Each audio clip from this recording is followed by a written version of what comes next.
Assalamualaikum warahmatullahi taala wabarakatuh. Bismillahirrahmanirrahim. Alhamdulillah rabbil alamin wassalatu wassalamu ala asyrafil anbiya'i wal mursalin wa ala alihi wa sahbihi ajma'in. Nama saya Muhammad Naim bin Razaiman, nombor meter 054241. Pada hari ini saya akan menerangkan mengenai akhlak mahmudah, iaitu salah satu daripada cabang akhlak mahmudah iaitu syukur. Kita pergi kepada slide yang pertama, muqaddimah. Okey, untuk pengetahuan, makam syukur ini adalah makam yang paling tertinggi yang boleh dibandingkan dengan makam sabar, makam khawf, makam zuhud dan keseluruhan makam-makam yang ada dalam kitab tasawuf.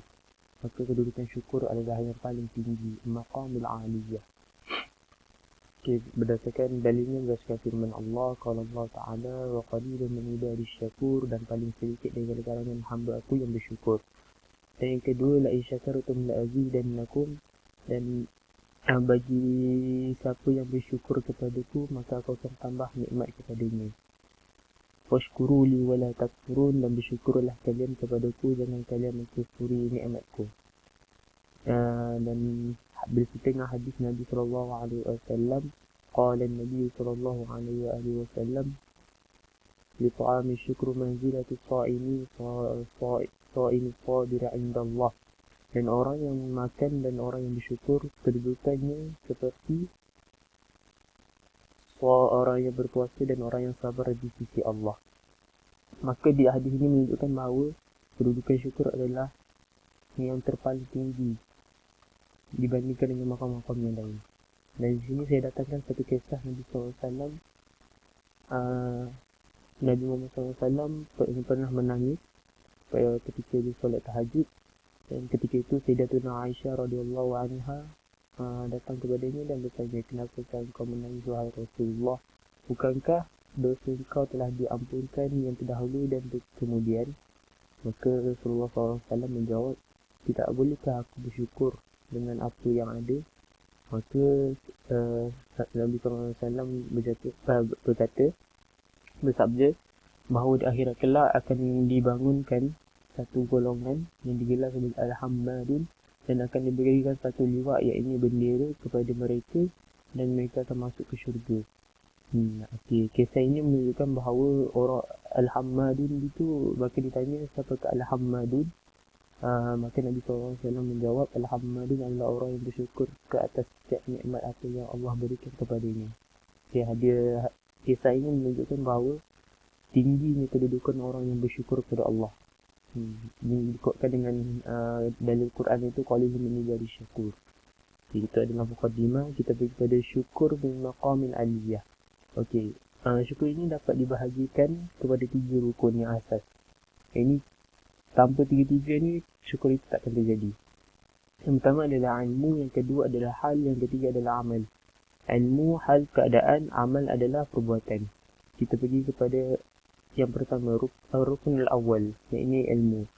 Ilmu adalah kita mengetahui dengan nikmat tu, kita tahu nikmat tu dan kita tahu siapa yang memberi nikmat tu.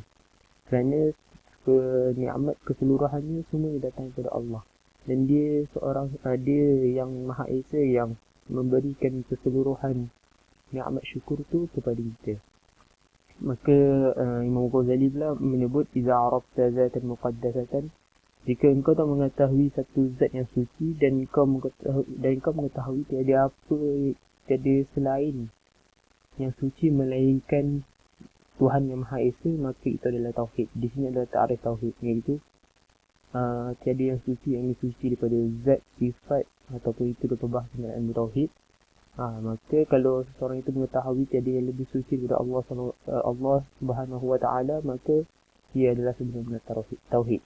Lepas tu yang keduanya, iza alimta an kulla ma fi alim, jika engkau mengetahui setiap apa yang ada di alam ini, yang wujud di alam ini, dan dia wujud kerana Allah, kerana Al-Wahid, ini Tuhan yang Maha Esa yang mewujudkan dia, maka setiap nikmat yang diberikan kepadanya dan engkau mengakui setiap nikmat itu adalah datang kepada Allah, maka itu adalah Alhamdulillah, iaitu pujian. Rukun yang kedua adalah hal. Hal itu apabila timbul selepas ma'rifah. Ini berkait ya. Lepas ilmu adalah hal. Hal itu timbul selepas ma'rifah. Apakah itu hal mustamilatu minal ma'rifah? Iaitu dia bergembira dengan Tuhan yang memberikan nikmat kepada dia dengan cara dia huduk, dengan cara rendah diri dan mengagungkan. Di sini saya datang ke satu kisah. Dia seorang raja ni, dia memberi kepada seorang tu seekor kuda. Okey, bila seorang itu mendapat seekor kuda, dia akan timbul 3 segi yang menunjukkan kegembiraan daripada pemberian tu. Yang pertama adalah dia bergembira dengan nikmat itu, dengan kuda itu sendiri. Yang kedua adalah dia berasa yang raja tu akan memberinya lebih daripada kuda tu. Yang ketiga, dia akan menggunakan kuda tu untuk pergi berjumpa raja, untuk berkhidmat pada raja itu. Okey, kat sini nombor 1 adalah salah daripada segi kita punya, nak katakan, ta'rifan syukur itu sendiri. Kerana satu, kita kena bersyukur dengan siapa yang memberikan nikmat tu, yang ini Allah SWT. Kita bersyukur dengan benda tu sendiri, maka kesempurnaan syukur tak terjadi di situ.